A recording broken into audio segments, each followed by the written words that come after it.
welcome to the Stanford Classical Liberalism Seminar. So let me introduce you and then we'll take it from there. So again, welcome to the Stanford Classical Liberal Seminar. It's my pleasure to introduce Ilya Shapiro. Ilya is a senior fellow and director of constitutional studies at the Manhattan Institute. He's been a distinguished voice in matters of constitutional law, the rule of law, and individual liberty. Prior to joining the Manhattan Institute, Ilya was the vice president of the Cato Institute, where he was a notable advocate for classical liberal ideas, including constitutional originalism, individual rights, and the principles of limited government. Ilya has contributed significantly to legal scholarship through his work on Supreme Court cases and his commentary on constitutional interpretation. So in addition to his academic work, Ilya has authored Supreme Disorder, Judicial Nominations, and the Politics of America's Highest Court, offering an analysis of the politicization of the Supreme Court and the broader implications for the rule of law.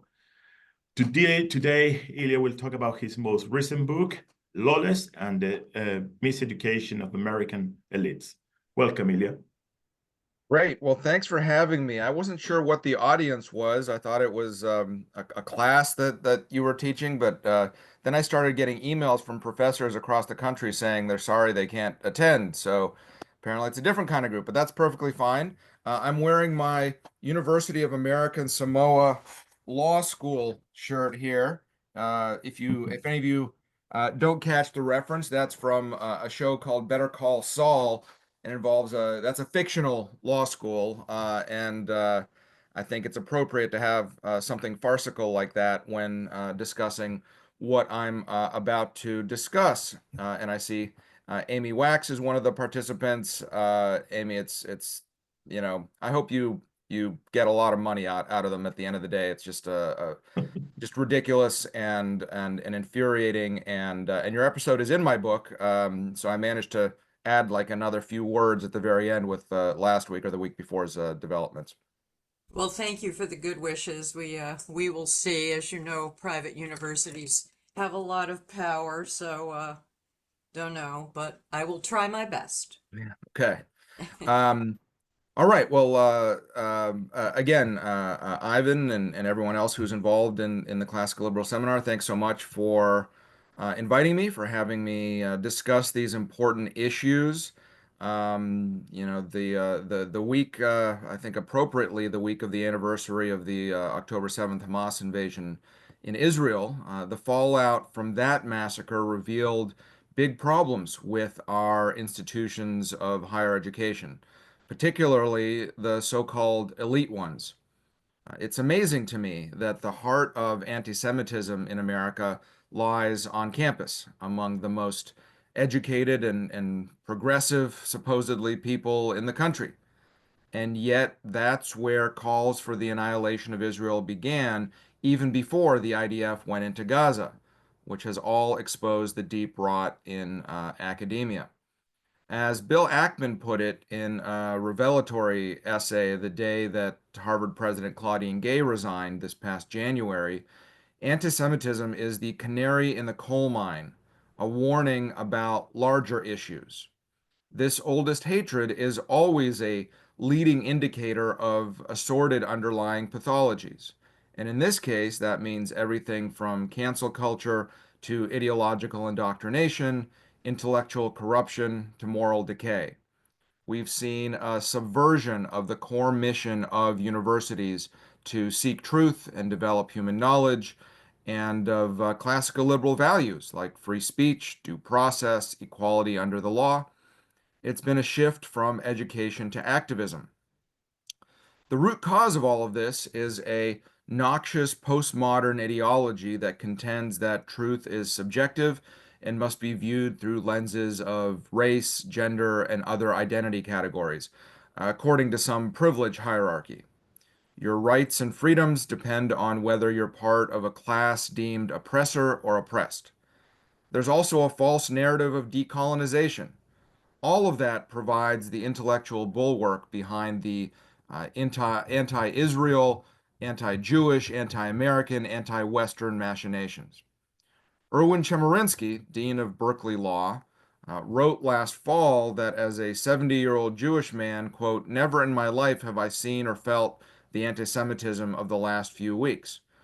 Well, some of us were less surprised, given this, again, generally anti-Western civilization ideology that has taken root in higher ed.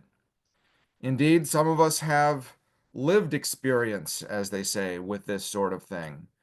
This nice reception that you're giving me, very polite, very different than the one that I got when I tried to speak at the law school formerly known as UC Hastings on March 1st, 2022. UC Hastings is now known as UC Law SF because the founder, Mr. Hastings, it turns out, did things that are now considered politically incorrect. But anyway, the response that I got there 2.5 years ago now from the students was basically shut up, kind of cleaned that up a little for polite company.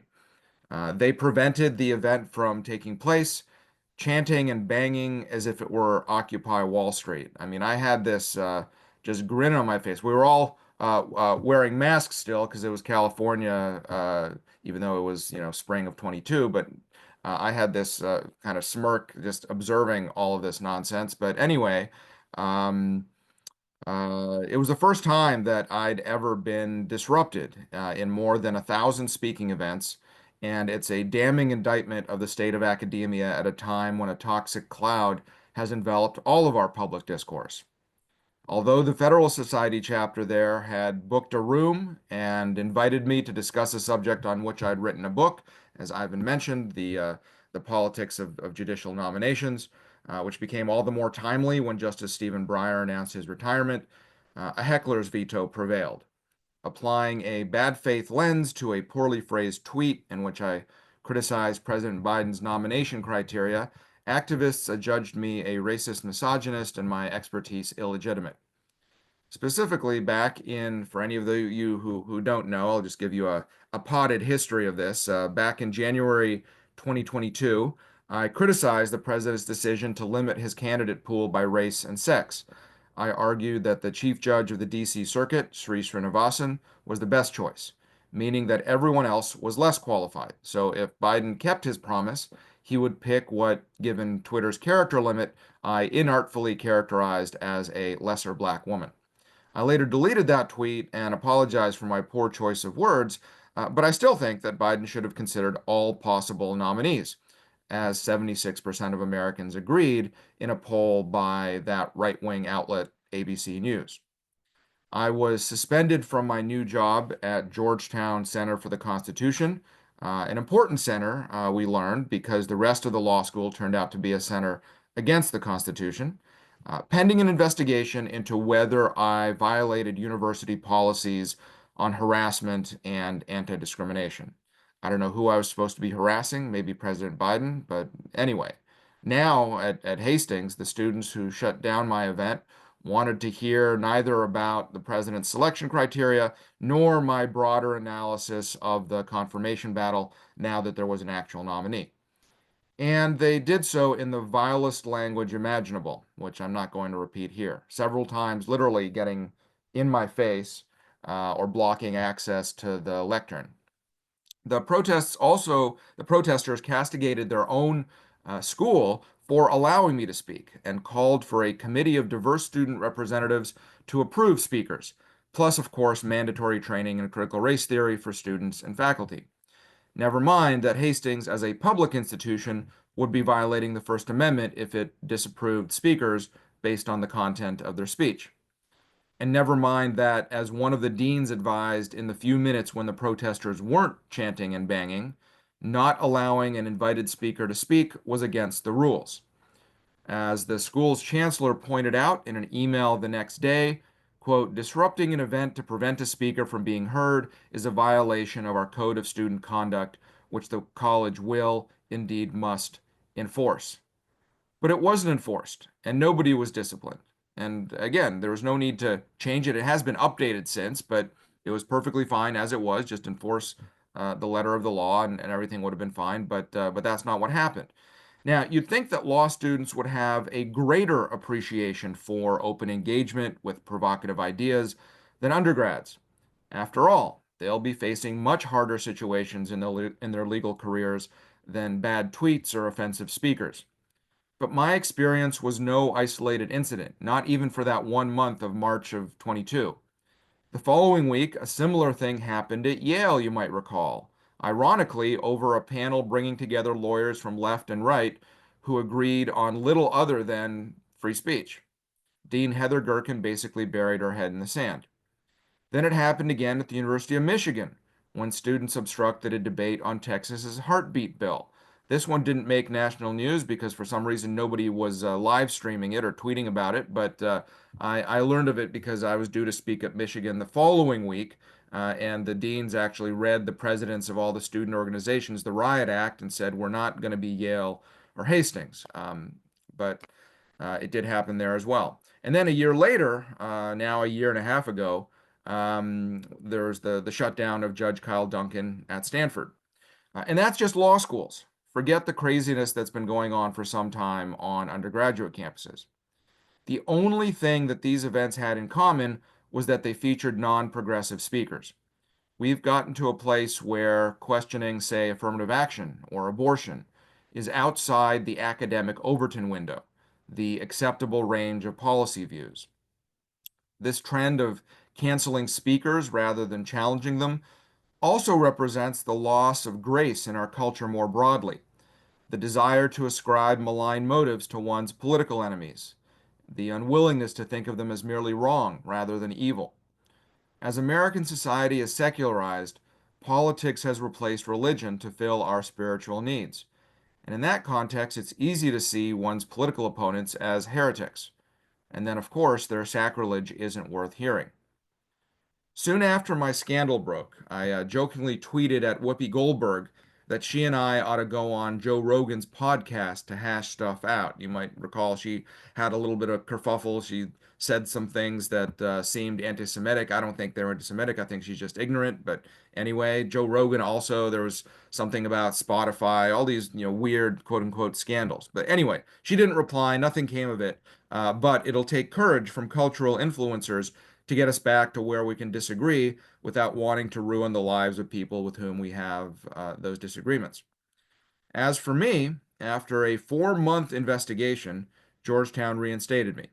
Dean Traynor cleared me on the technicality that I wasn't an employee when I tweeted. It took paying Wilmer Hale, a very expensive white shoe law firm, like $1 million to figure that out. But the Office of Institutional Diversity, Equity, and Affirmative Action, IDEA, set me up for discipline the next time I transgressed progressive orthodoxy. IDEA found that my criticism of Biden required, quote, appropriate corrective measures to address my, quote, objectively offensive comments and to prevent the recurrence of offensive conduct based on race, gender, and sex. Traynor reiterated those concerns, further noting the, quote, harmful nature of my tweets. Now, after fully considering the report I got from IDEA and consulting with trusted advisors, especially my wife, who's a better lawyer than any of my lawyers or the Georgetown faculty or what have you, I concluded that remaining in my job was untenable. I couldn't do what I was hired to do. So instead of participating in that slow motion firing, I resigned. IDEA made clear that there's nothing objective about its standard and that this really wasn't about me alone. This was a shot across the bow more generally.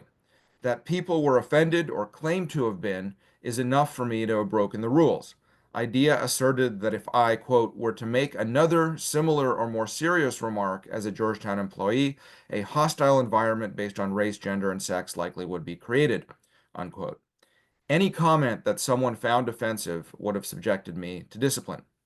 And as I was putting together my resignation letter, it wasn't that hard to come up with some very realistic hypothetical situations where something like that might happen. For example, if I lauded the Supreme Court decisions that overruled Roe v. Wade and protected the right to carry arms, as I did later that school year, you can imagine that an activist could have claimed that my comments, quote, deny women's humanity and make her feel unsafe and directly threatened with physical violence.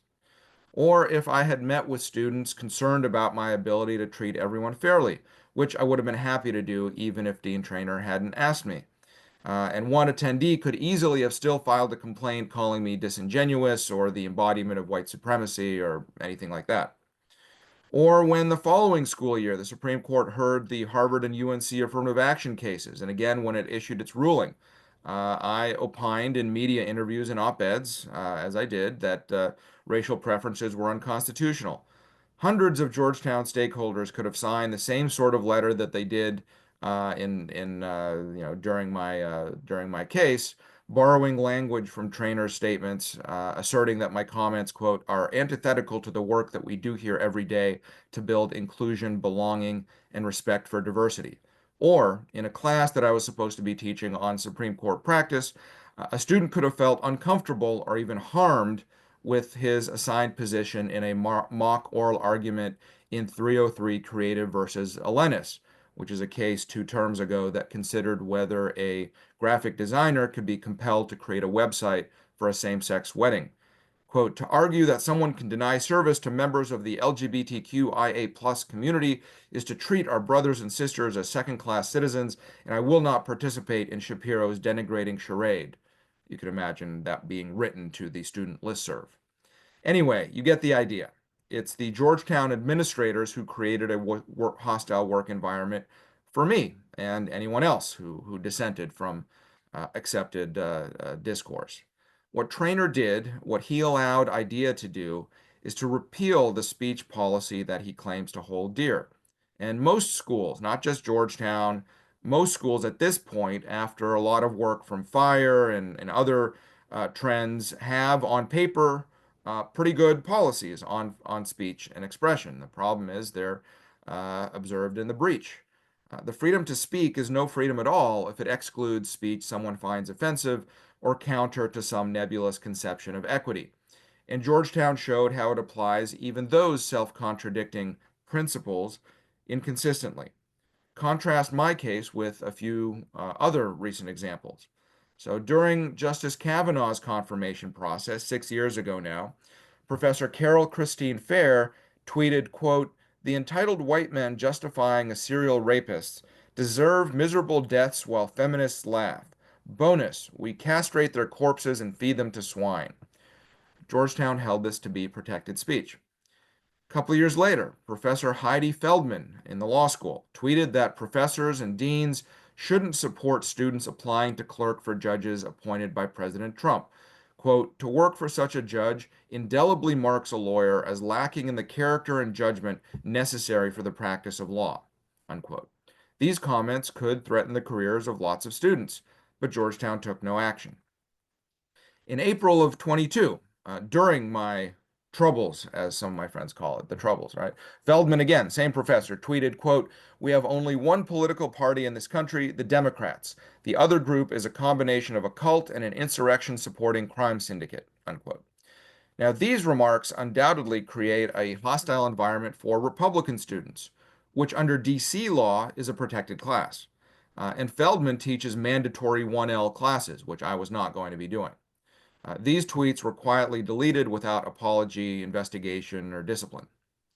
Then, after the leak of the Dobbs draft, law professor Josh Chaffetz tweeted in support of protests outside justices' homes. Quote, when the mob is right, more aggressive tactics are justified. Then he invited folks to snitch tag at Georgetown Law and taunted that the school was not going to fire me over a tweet you don't like. Now, Chaffetz was absolutely right about that last point, because it's free speech for thee, not for me. It's all well and good to adopt strong speech policies, but it's not enough if administrators aren't willing to stand up to those who demand censorship. Proliferating DEI offices enforce an orthodoxy that stifles intellectual diversity, undermines equal opportunity, and excludes dissenting voices. Even the deans of elite law schools buck these bureaucrats at their peril. What Georgetown subjected me to, what it would have subjected me to had I stayed, is, to mix metaphors, a heckler's veto leading to a star chamber. Live not by lies, warned Solzhenitsyn, right? That kind of became my mantra during this whole time. Let the lie come into the world, let it even triumph, but not through me. I couldn't live that way, so I made what lawyers call a noisy exit and have been using this moment to shine a light on the rot in academia.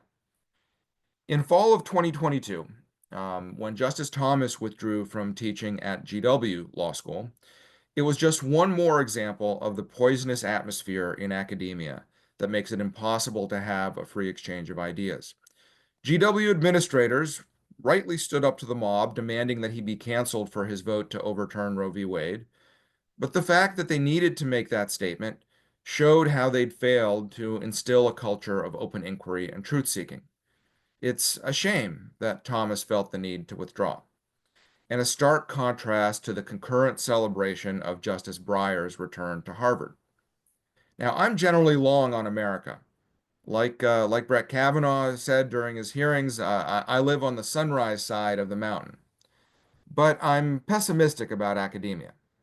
Maybe we're past peak woke in society writ large, as normal people call out progressive fascists. But we may have passed the point of no return in terms of the illiberal takeover of higher education, which is particularly dangerous in law schools, which of course train the next generation of gatekeepers of our legal and political institutions. It would be unfortunate, it is unfortunate that sociology or English departments are taken over by craziness.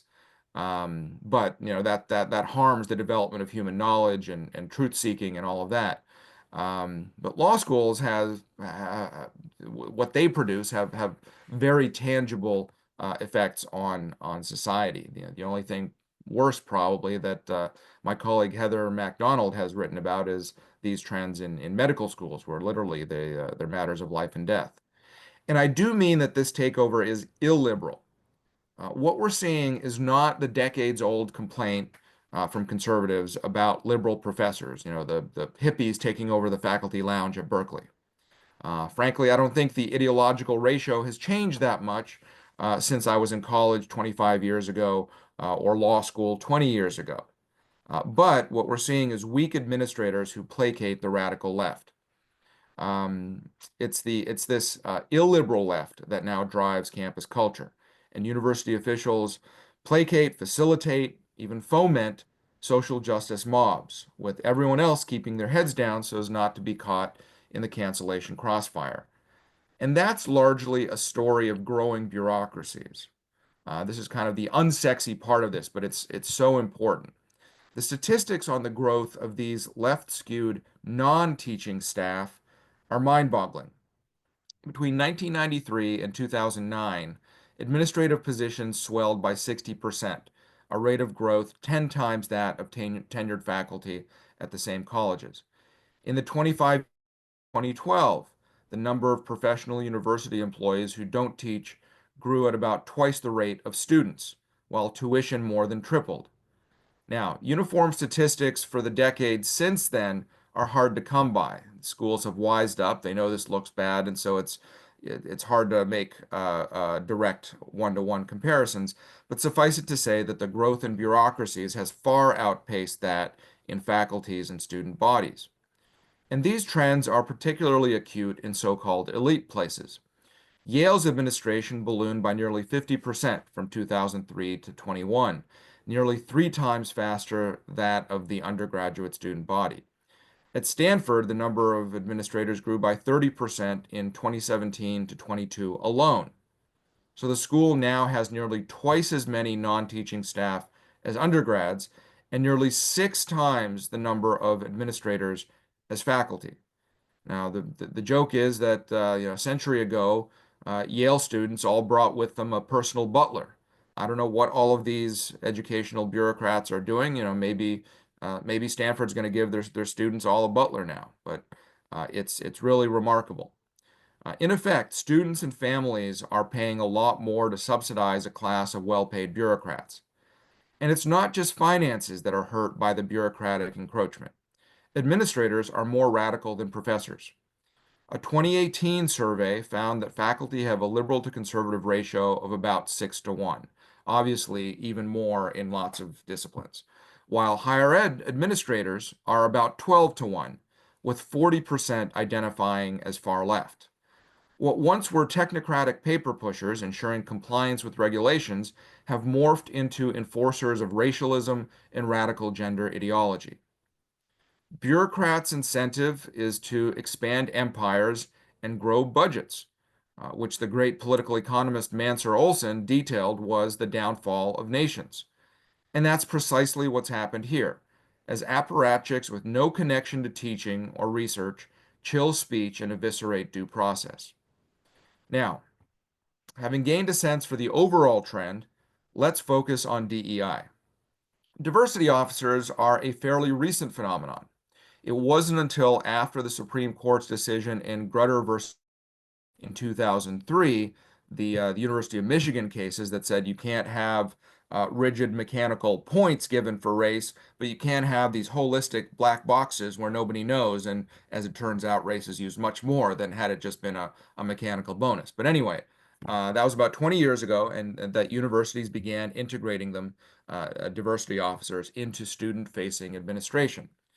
Some of these diversicrats serve as special advisors to presidents and deans, playing a direct decision making when other administrators of equal or higher rank have to report through the traditional hierarchy. A 2021 survey of 65 large universities, basically the Big Five football conferences, or what used to be the Big Five football conferences. Now they've kind of realigned, and the Big Ten has 17 teams, and the Pac-12 has 2 teams, and you can't really make sense of it. But anyway, the big football schools, 65 large universities that represent 16% of all students at four-year institutions, found that the average school has more than 45 people devoted to DEI, which is more than the average number of history professors. At the University of Michigan, 261 people have authority over DEI programs. That's full-time, 261. Double that if you include part-time people doing DEI work at a cost of more than $30 million a year. Can you imagine taking that money and going to fund underprivileged students or whatever else? $30 million a year. DEI is the fastest growing segment of that exploding educational bureaucracy that I talked about, with staffs on average 4 times larger than those that provide legally mandated accommodations to students with disabilities. And this study was clear to exclude people from their count of DEI officials, people whose primary role was in Title IX, equal employment opportunity, or other legal obligations regarding federal or state civil rights laws. So these are not people who are legally mandated to be there doing something that the university has to do under the law. An inordinate number of DEI offices have been created or filled in the last decade, especially since the so-called racial reckoning set off by the killing of George Floyd. And they fail on their own terms. That is, campus climate surveys show that student satisfaction generally, or comfort with diversity specifically, does not correlate with the size of DEI offices. In fact, there looks like it's an inverse correlation. The real danger of hiring so many staff who don't teach or research isn't so much the expense, but how it corrupts the core mission of higher ed. Universities no longer focus on free inquiry and pursuit of knowledge. Instead, they deploy an army that either distracts from that mission by providing therapeutic coddling or actively prevents truth-seeking by enforcing an ideological orthodoxy. Having staff run students' social lives and hold their hands while processing the traumas of new ideas or election results that don't go their way infantilizes the young adults who should be training for the workplace and public square. Having DEI staff organize trainings, rallies, and struggle sessions to enforce narrow perspectives on race, sex, and class prevents the development of critical thinking skills that students need to become well-adjusted professionals. It also shifts power away from faculty and gives it to political commissars whose goals diverge from long-held higher ed values. So again, this is a different story than simply the left-wing skew of faculties. DEI offices have broadened terms like harassment and discrimination, as well as therapeutic terms like harm and safety, not to promote equal opportunity or a welcoming campus environment, but to enforce progressive ideology. The behavior of Stanford, the law school's DEI dean, in egging on the mob against Judge Duncan was illustrative of how these regimes are antithetical to universities' basic missions. And then there's the shift from education to indoctrination. Now, when I was in law school in the early 2000s, critical theory with its Hegelian and culturally Marxist discourse was a spent force. We thought it was something from the 80s or early 90s that had become little more than niche theory with no direct application. But now the crits are back, and not just in literature and sociology departments. In the debate over woke education, defenders of new curricula argue that critical race theory and the like are just academic ideas residing in law schools, not grade schools. Well, regardless of what's going on in K to 12 or even undergrad teaching, Derek Bell and Kimberly Crenshaw have indeed eclipsed Blackstone and Brandeis as avatars of legal education. That shift, when coupled with the bureaucratic growth that we just went over, has led institutions to prioritize activism over inquiry, seeking social justice rather than truth. So I'm pessimistic that anything will change at any school where academic freedom isn't supported and where rules against hecklers' vetoes aren't followed. Too few administrators follow the example of the late University of Chicago president Bob Zimmer, who, in response to pressure to punish Professor Dorian Abbott for criticizing affirmative action, reaffirmed the university's commitment to faculty members' freedom to disagree with any university policy. Too few followed the lead of Built Chancellor Daniel Diermeier, who ejected students who had taken over his office during the tests last spring, leading to arrests and expulsions. It's a low bar. All he was doing was just enforcing the rules that were already on the books that everyone had notice of. Wherever deans and presidents stand up for free speech and the core truth-seeking mission of any academic institution, the mob disperses. That is, if there's any good thing to be learned from this, and is in most places these are, to mix metaphors again, paper tigers guarding Potemkin villages. But most university officials are spineless cowards. The problem is not that presidents and deans are woke radicals. It's that they're careerist bureaucrats who are unwilling to confront the illiberal inmates who have taken over their institutions. Mere statements about academic freedom and declining to fire Supreme Court justices aren't enough. Schools have to instill a culture of respect for opposing views, and then enforce policies against those who disrupt educational programming. That means dismantling DEI bureaucracies that undermine classical liberal values and ending loyalty oaths in the form of diversity statements. University leaders are quite good at instilling the values they care about: public service, social justice, entrepreneurship, whatever.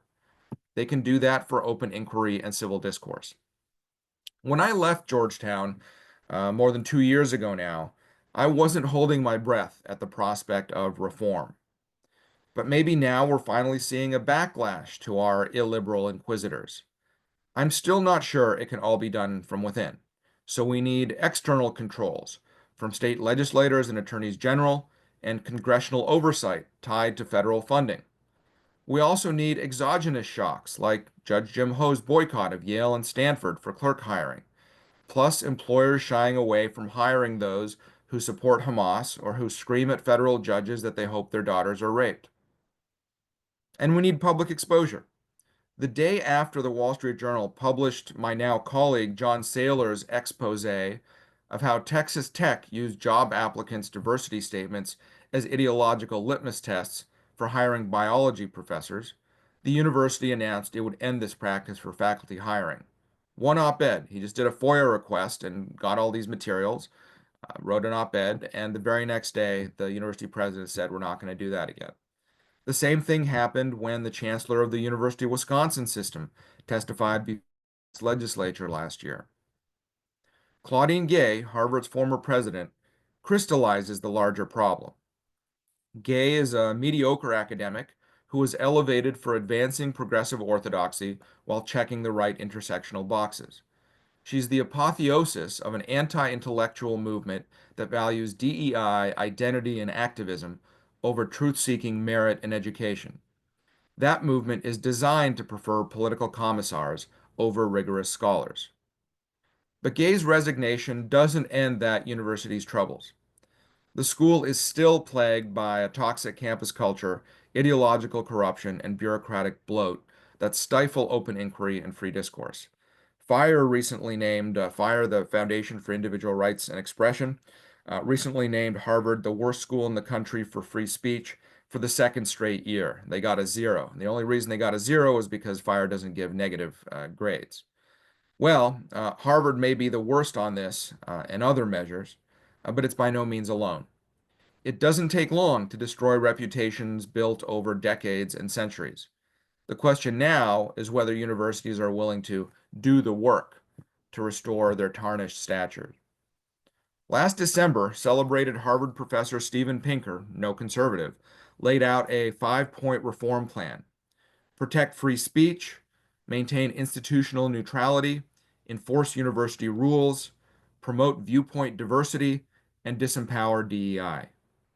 There's still a long way to go before universities return to their mission of seeking truth and knowledge, and law schools return to their goal of teaching future lawyers to uphold the rule of law, but the battle's been joined. Thanks again for having me, and I look forward to answering or dodging what questions you might have. Thank you, Ilya. That's great. We have a question by Rick Schroeder. Rick.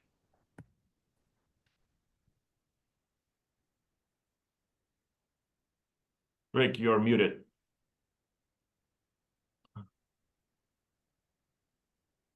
First of all, thank you for that brilliant, clear, literate, comprehensive critique. I'm totally with you in the view that our elite universities have lost their way and that what should be a temple of critical reason has become illiberal in the ways you described. I share your views of what the core mission is and so forth.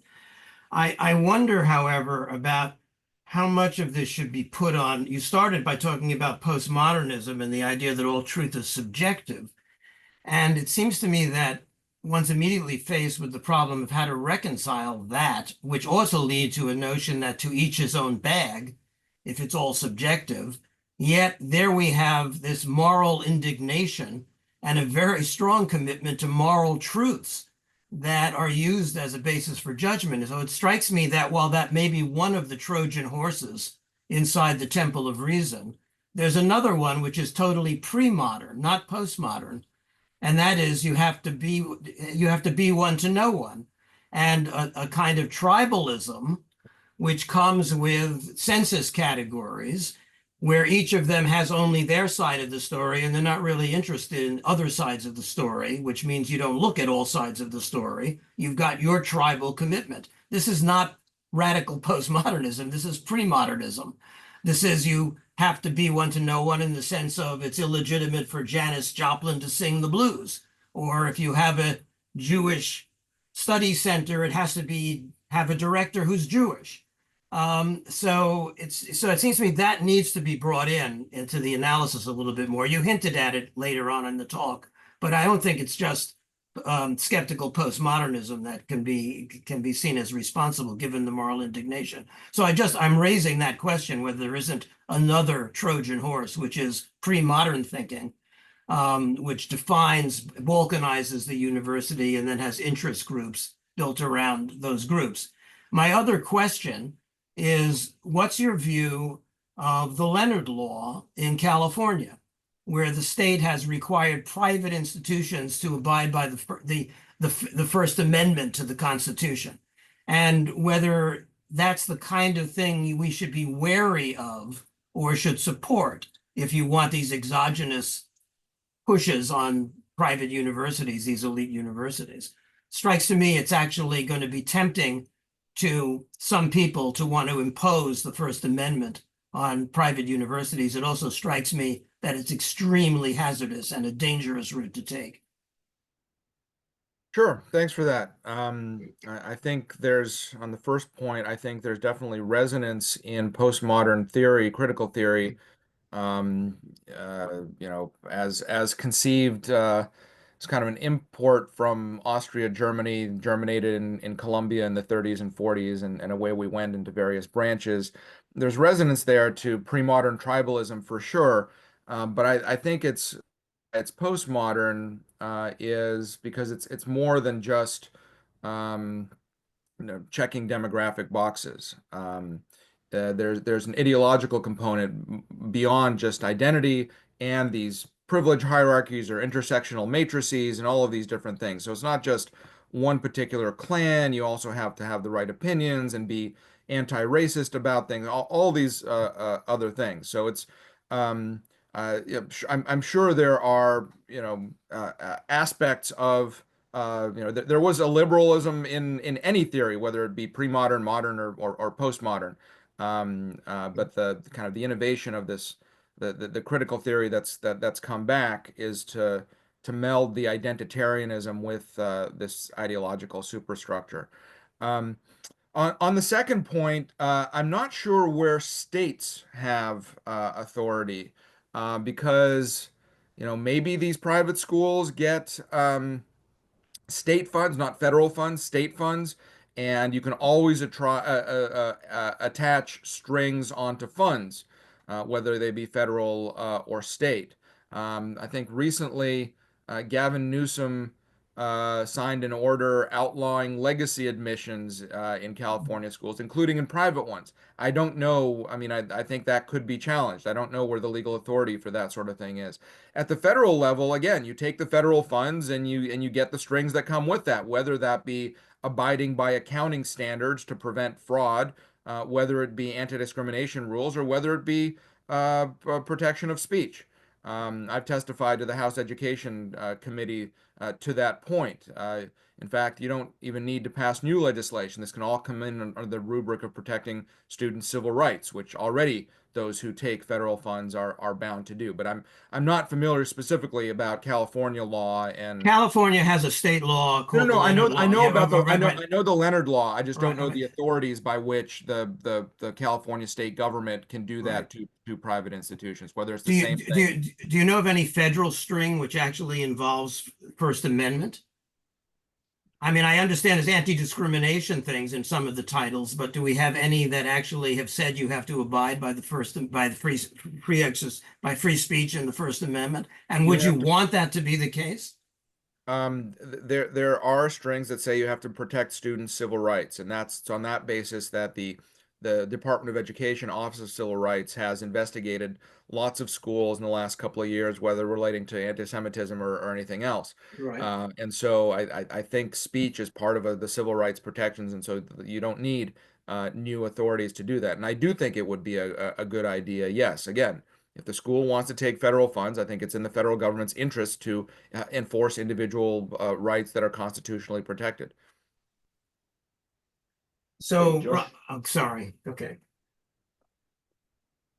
Well, if I can follow up just once, Robert Post has a series of essays on the management of speech, in his case at public high schools, for example, in which he's showing the innumerable ways in which routinely we violate the First Amendment. We make content-based judgments in classrooms.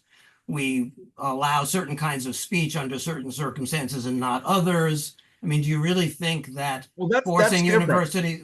How is it different? I mean that's different. I mean, saying that a math professor can't do a lecture about his views on World War II or something, that's not violating his speech rights. I mean, you're hired to do a particular kind of jobs, and universities can make those kinds of decisions. Nor is it a violation of speech for whether it be state legislature or school officials to decide they're going to close this or that department because it doesn't make sense for, they're going to focus on STEM, so we don't need an English department, or vice versa. Those are organizational bureaucratic decisions that don't implicate. I guess that's not the question I meant. I meant to ask whether you want a private campus to be the public park. If you take the money, you get the strings. I mean, federal involvement in education is unconstitutional. So we're in a second order world. Okay, we have a lot of questions, so let's move on to Josh and then David. Hi, Ilya. Great talk. Wanted to ask some more about solutions. Some of these issues seem so entrenched, and we've seen universities willing to basically flaunt even Supreme Court decisions, for example, on affirmative action. So what I wanted to ask you was whether you think, let's maybe focus on something like, let's focus on law schools. Is there a solution in on law schools that involves basically just removing law schools more from legal education? In 4 states, you can actually practice as an attorney by doing an apprenticeship without actually completing a JD.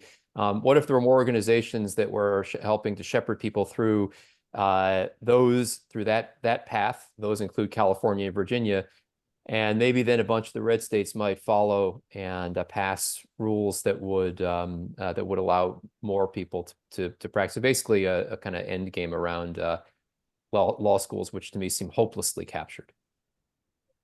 Well, this raises kind of 2 issues. One is state bars, which of course regulate attorneys and who's eligible to get licensed. Yeah, loosening some of those rules, and there have been lawsuits because state bars have been politicized and get involved in taking positions themselves, going beyond just regulating attorney admission and discipline and what have you.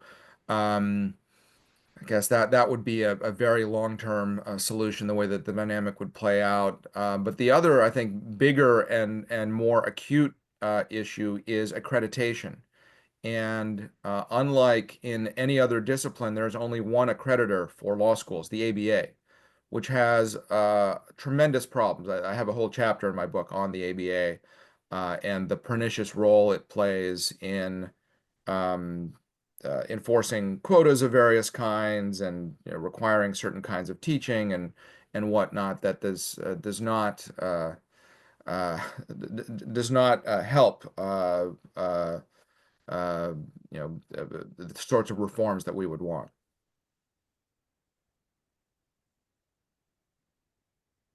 David. Yeah. Hi, Ilya. We've never met, but I've been a fan of your work for quite a while. Excellent talk. And I was stunned by someone ever calling for someone's daughter to be raped. I had not heard that one. Back to your experience with Georgetown. When you first apologized, I remember that. And I remember wondering, was that a good idea? And here's why I ask. In a normal world, it's a fine idea. In this world, do you think it might have said there's blood in the water and it made people even more willing to go after you? I wrote a whole article on this for City Journal in the print magazine last spring that goes into, I'll put it into the chat here. Okay, thanks. So my apology was a limited one. It was saying that I used I poorly phrased my social media commentary. It was careless. I emphasized that I maintained the underlying view. But that was it. And I need to be more careful. This is a failure of communication, and sorry about that. I declined. I was asked to, or invited to, by some Georgetown administrators to issue broader apologies and successive apologies, and that were much more critical race theory oriented and talking about systemic racism and all these other things. And I just declined to do that. The thing is, as I read up in this article, my goal, it depends what my goal would have been. If my goal was to stay and keep this job, then I was strongly advised by people who, both shared my views and shared that goal, that I would need to do something like what I did. Not more, not less. There's good evidence that plus intercession by friendly board of visitors members and other things like that is what saved my job in those first 4 days before the dean decided that I would indeed be onboarded and immediately suspended. So, in retrospect, I'm not sure I would have done anything different. Thank you. Okay, John. Hi. Thank you so much, Ilya Shapiro. I've enjoyed your work as others have. This is just a little point of information.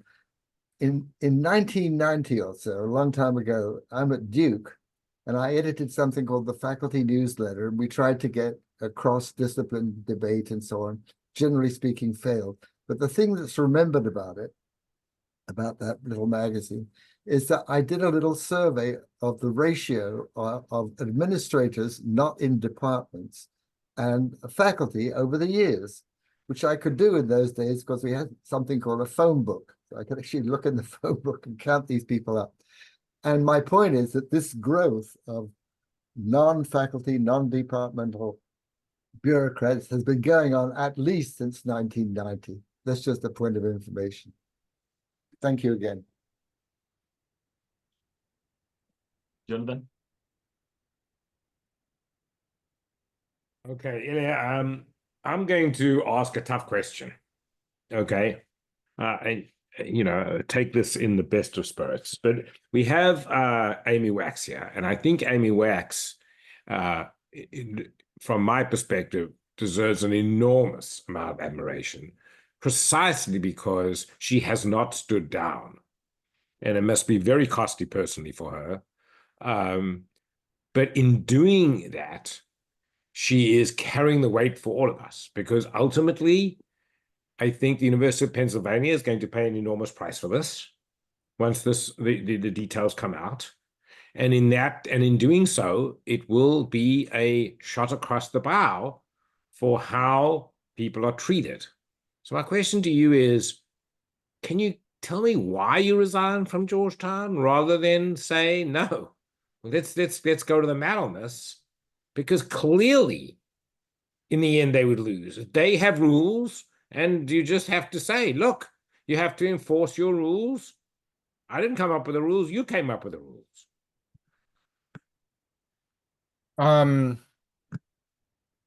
Well, I mean, my resignation letter is freely available. I kind of gave you a summary of it in my talk. I just they made it obvious that I wouldn't be able to do the job that I was hired to do, and I wasn't interested in just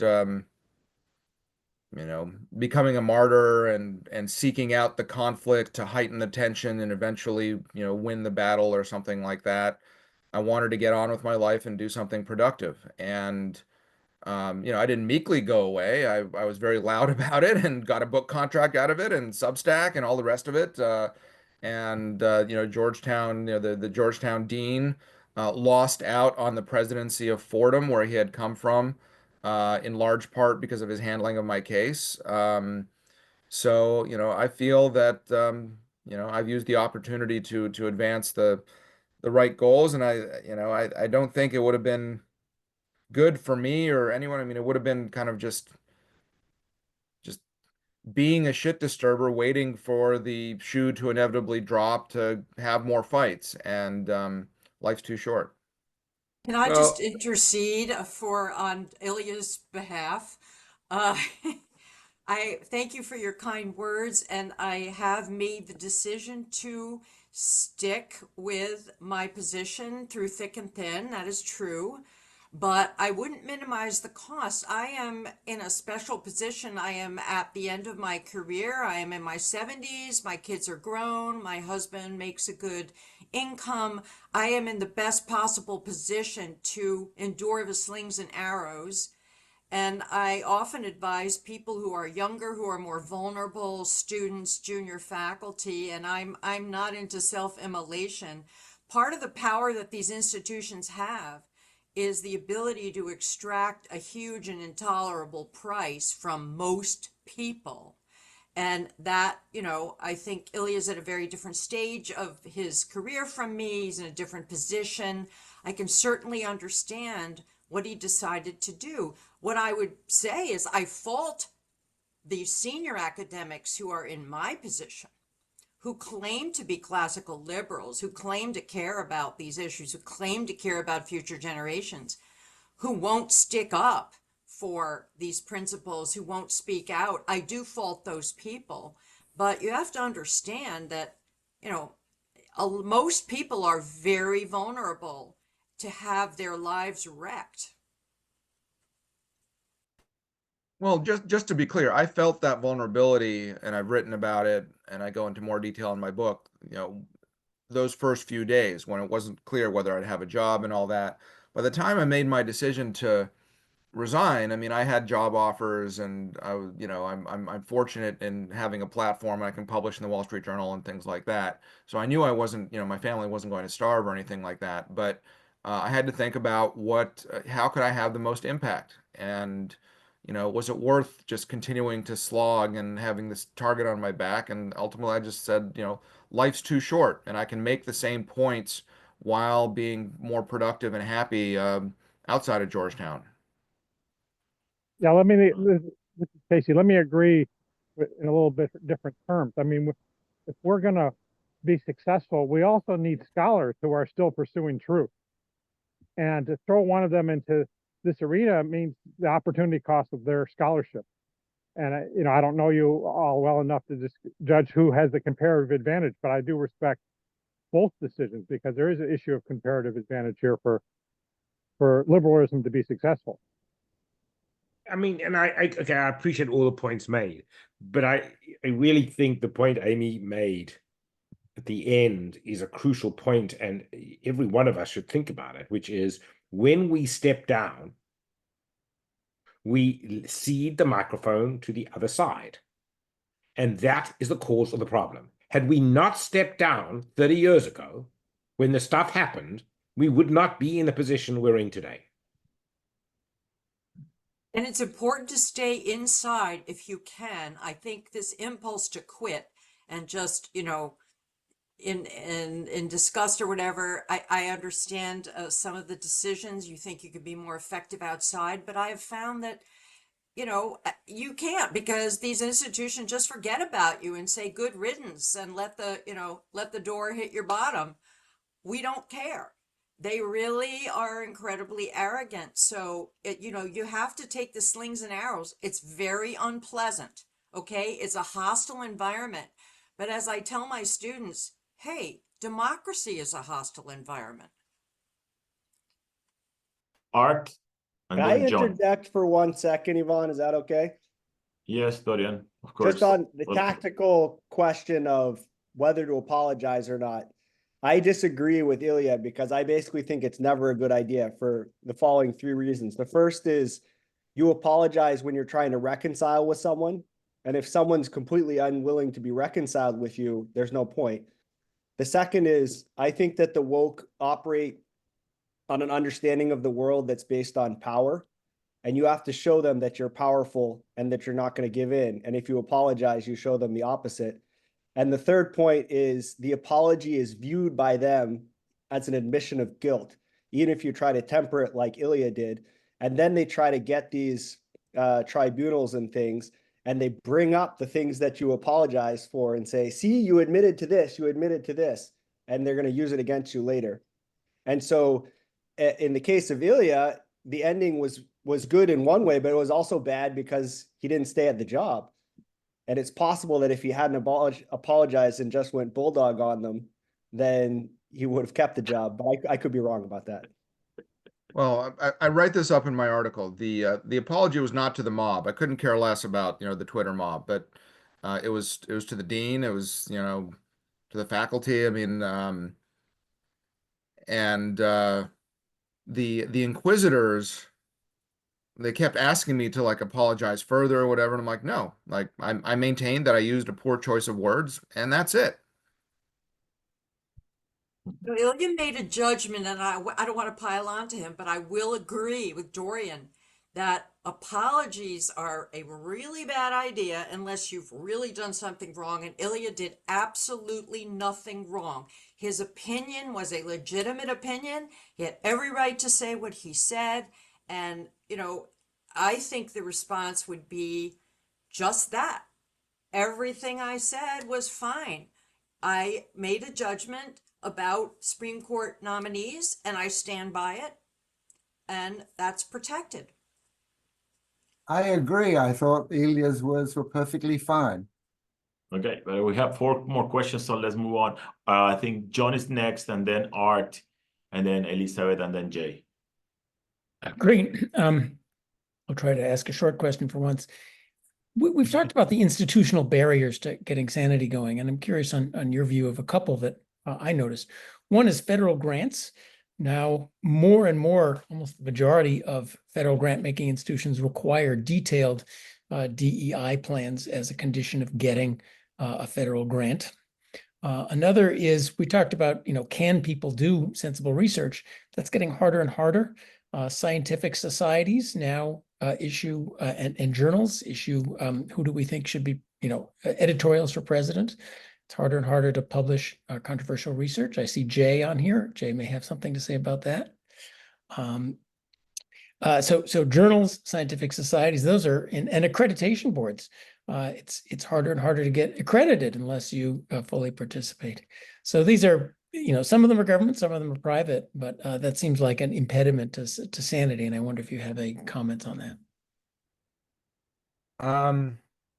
I'm not as familiar with all of that. There was just a report that came out today or yesterday that I saw about how something like 10% of NSF grants are now relating to DEI projects and things like that. It's So 26. okay, there you go. So there's the perversion of scientific research, not just teaching or culture or what have you. Yeah, it's a problem. This is why I think the most damaging part of the Biden administration has been the DEI whole of government thing, installing DEI commissars in every agency. It's going to be very hard to change. Putting that prism through everything that the federal government is supposed to do in every corner of its operations. Art. So appreciated your invocation of Solzhenitsyn earlier, and it seems like a lot of your critics have basically said, no, by all means, let us live by lies. So I was wondering if you could speak to the rhetorical strategy of your critics and sort of others in that camp, because it seems self-evidently absurd to interpret your words the way they did. I can't imagine any reasonable person with a straight face claiming to believe what some of these folks did.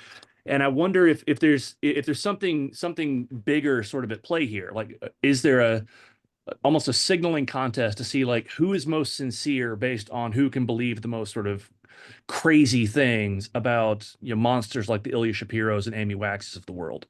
There's a Chinese cultural revolution dynamic at play for sure. And a lot of bad faith actors and a lot of ignorant actors, people who sign letters that don't know what happened, just said, oh, this guy said a racist thing, shouldn't he be fired? 2 days ago, I did a debate on originalism at Delaware Law School, and some students a couple of weeks earlier had discovered my old tweets and went off on this, and it provoked a lot of DEI sessions and free speech sessions and listening sessions, and the deans were like educating all this. At the end of the day, it just ginned up the crowd for the event. There was something like 120 people in a school that's like 300 or 350 people. And there were more security officers than protesters. And the dean is a black guy. I know him. I met him debating at his previous school a couple of years ago, and he now engages with FedSoc all the time, completely, advocates for DEI and CRT and all this stuff, but loves having debate and civil discourse and loves having me and everything. And you think about these protesters. Do you think if you're dean, who's a black man who works on civil rights issues, if do you think he would engage with me if I was an inveterate racist or hidden KKK member or something? The amount of ignorance and disingenuousness is mind-boggling. Amy, and then Beth, and then Amy. Well, actually, my question falls really neatly on what you just said, because you talked during your talk about the students, the kids themselves being fragile and perceiving harm in tweets and that sort of thing. And this ties in a little with Josh's question about how can we change this. I think that one of the more fundamental problems, this ties in with Greg Lukianoff, Jonathan Haidt, Abigail Schreier, Ricky Schlott's work with the kids themselves being remedial in free speech. It's almost like kids who go to college and can't write have to have remedial, U Chicago has Little Red Schoolhouse to bring you up to speed. These kids are coming in having ticked all the boxes to get to law school, and one of those things is pleasing your professors. So, and one of the skills they have is intuiting what your professors' opinions are, and you know, spouting those back to them. So you can imagine they and their parents and the administrators who aren't faculty think of tweets as being something that impairs the kids' ability to participate in your class, not just yours. Republican students do this all the time. They have to navigate classrooms where the professors have clearly, you know, progressive opinions. But I mean, I think we have to start with, you'd have to have an entering class learn about, you can say your opinion in this class and your grade won't be docked. You were raised grubbing for grades, but now we're going to change that. Well, yeah, by the time you get to law school, absolutely. They've already, you know, they've had the pathologies from high school and college already imbued into them. There's one, this made, what, as you were talking, it made me think of one other aspect of this that we haven't touched on, and that's the admissions office that screens out for activism. You know, going to law school, especially the you know, the higher you are in the rankings, the more of an advantage it is if you say that you want to completely, you know, fundamentally restructure American constitutional institutions, rather than, oh, I want to be a prosecutor, I want to be a big firm partner, you know, doing sophisticated antitrust work or something like that. You know, if you just write a 500-word essay that just repeats Black Lives Matter again and again and again, that's going to give you more points than kind of a lucid discussion of the Coase theorem or something like that. So yeah, there's a huge problem, and it doesn't just start with, you know, law schools get kids that are tabula rasa and then they screw it up. No, obviously there's pre-existing problems, and we saw the article last week that said kids are coming to Ivy League schools and they've never read a book or don't know how or something like that. Just bizarre. Am I next here? Amy, sorry, you're next. Yeah, okay. Couple of points that respond to some of the things that were said. First of all, the question was just asked. The notion that a professor who disagrees with you can't be fair in evaluating you is just a bogus, cynical falsehood that the people at law school should speak out against and shut down. It is false, and it is contrary to professionalism, and this is fundamental. This has been deployed against me, and it is nonsense. So it's really important to say that. Secondly, it was mentioned that California is now outlawing private universities using legacy for admissions. I think that is a terrible idea, but it fits with the state's police power. The state has this kind of broad residual police power, which the federal government technically doesn't have. And they can come up with some rationale for why, if a university functions in their state, it's good for the people and good for the state, that they don't take into account these legacy factors. And I think they can make that argument. In contrast, the federal government is supposed to be one of limited and enumerated powers. So you have to justify a regulation under the Commerce Clause, but the spending power gives you a powerful lever under Title VI. And I think I agree with Ilya that you can extend that by, and it hasn't been exploited, saying if you take federal funds, you have to incorporate the First Amendment into your rules. We are going to vigilantly enforce that, and we're going to give private actors remedies, including punitive damages, for enforcing it. I mean, if I had that power under Title VI, that would really make a difference for me. I think it would. I mean, these private universities are very wealthy. They seem to be able to endure a lot of damage. Maybe it wouldn't make any difference to them, but if you put enough bite in the remedies and you say we're going to take away your federal money if we find a violation of First Amendment rights, I think they will stand up and take notice.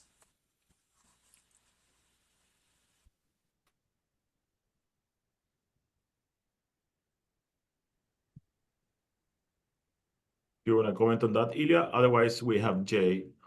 Can I jump in and say something real quick? Oh, sorry. Go ahead, Ilya. No. That stands alone. That's a perfectly valid comment. Yeah.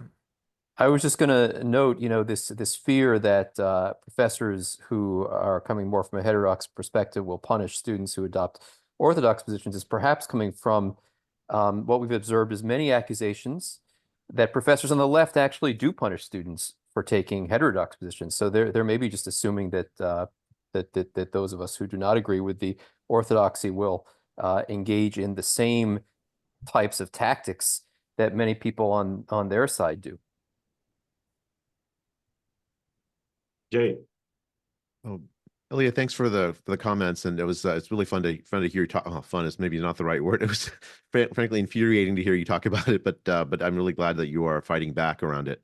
I just wanted to give just a couple of thoughts. One is just my own experience with exactly this do I leave or stay decision. In 2020, I was so angry at the university.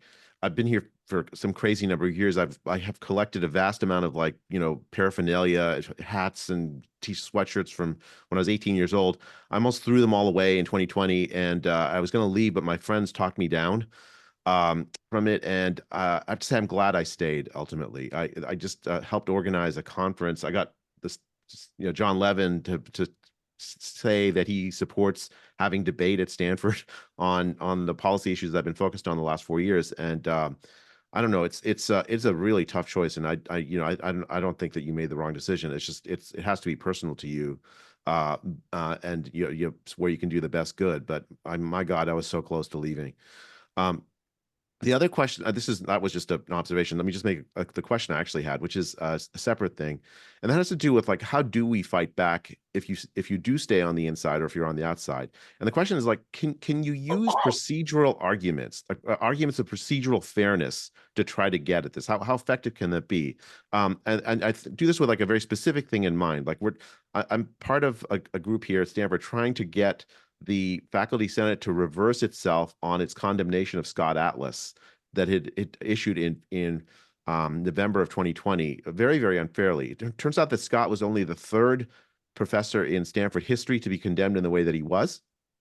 And unlike the other two professors, one who was a man named Edwin Ross, who was a eugenicist in the early part of the 20th century, and then another man named Bruce Franklin in the 1970s who brought a terrorist to campus. They both had long drawn out processes where they got to respond and all this stuff. Scott had no response, no possibility of response. They brought him up on the faculty senate brought him up for I call it in excommunication. His excommunication vote, without him knowing that it was going to happen, he never got a chance to address the faculty senate. There was no appeals process. He just was condemned.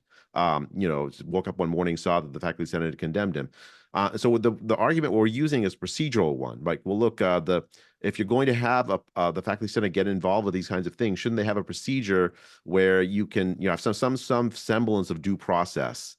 And if you're going to, and also a process for deciding which faculty are going to be brought up in these kinds of excommunication proceedings. Why not like Sam Bankman-Fried's parents who potentially might have defrauded the American people of vast sums of money? Why do they get to skip when all Scott's crime was that he advised President Trump? So I don't know. We'll see if it works, but I don't know what your sense is about these are not directly confronting head on the kinds of issues you're talking about, but trying to appeal to the sense of procedural fairness that people on the other side may still have. Can't hurt. I'm for all of the above. Whatever idea you can come up with. Try it all out. See what sticks. Yeah. On your first point, I think the calculus is a little different about staying versus going when you're, my situation was unusual in that I was suspended from literally minute one of my employment. So it's not like I'd been there for a while and then got in hot water. This was like starting out my Georgetown career, and under this cloud, and it was just, screw that. I can, it's, I'd rather it not have happened that way, of course, but the way it played out, that was the way that I thought I just can't be effective in being both, a teacher and a public spokesman for, the Constitution Center, originalism, and all of this. But I'm sure the calculus would have been different. Not just being, very senior and in my 70s or what have you, what Amy talked about, but just, if I'd already been there for a while. And, at the end of the day, I left on my own terms in the sense that it wasn't in the middle of the investigation that I said, screw this, I need to move on. I let that play itself out. I was quote unquote vindicated. And then I made the point that, but this isn't a job not worth having because you've made this impossible. Yeah. What do you think? And I know this is a personal question because it depends on who you've interacted with. Like, is there enough of a sense of fairness on the other side that when you have situations like this, that they will grant you? And I mean, I don't know. Who knows? I mean, if they can pervert the meaning of the substantive words, they can pervert the meaning of the procedure as well. And at the end of the day, this is where the postmodern theory comes in. And if the law is illegitimate because it reflects white supremacist structures, yada yada, however you want to talk about that, then these due process rules are illegitimate themselves, and you can make an exception and things like that. I have to say again, I had procedures up the wazoo. The new president of my university said, "You've had all the procedures after procedure after procedure." I said to him, but they still got the result wrong. I mean, the procedures I had were a joke. Well, the procedures themselves were a joke. Okay, but without a real meaningful substantive standard and a commitment to it, the procedures mean nothing. Jay, Okay, we have time for one more question, Carl. Ilya, thank you. For those of you who may not know, I'm on the board of the Harvard Alumni Free Speech Group, the Cornell, and also the National AFSA group. And I see this as being recorded. I think I've mentioned this to you before, Ivan, but I think we're going to have a 1 million-person audience, including all the faculties of all the Ivies, as well as another 8 schools or so, as well as hundreds of thousands of alumni that are supportive of some of the ideas that we've heard today. And I'm wondering, are these can we access these recordings to help educate our audience? Yes, these are recorded and they are posted on our YouTube channel. I can, put the link on the chat box. I'm sorry to interrupt. Ilya, what do you think the response would be to faculty at some of the leading schools to some of your commentaries? You think they would just be violently opposed, or you think it has a potential, given the conditions today, to have some influence, some positive influence? I mean, I hope so. HarperCollins certainly thinks my story is worth telling, getting out to a larger audience. You're almost talking about a shame dynamic. I mean, maybe there's a convincing dynamic, but a lot of this stuff is not. This is not rocket science, and the points I'm making are not some sophisticated legal theory or moral philosophy or something. I think there's a greater just, emperor has no clothes. It's okay to live not by lies, and maybe it'll shame or shock people not to accept these things. I've just been invited, by the way, to join the University of Chicago Free Speech Alliance board, what have you. I'm talking to the student who runs it, or the alumnus who runs it, later this afternoon, in fact. Great work. Excellent. Thank you, Ilya. Thank you, everyone. Next week, we have David Newmark from University of California, Irvine, to talk about minimum wages. Thank you.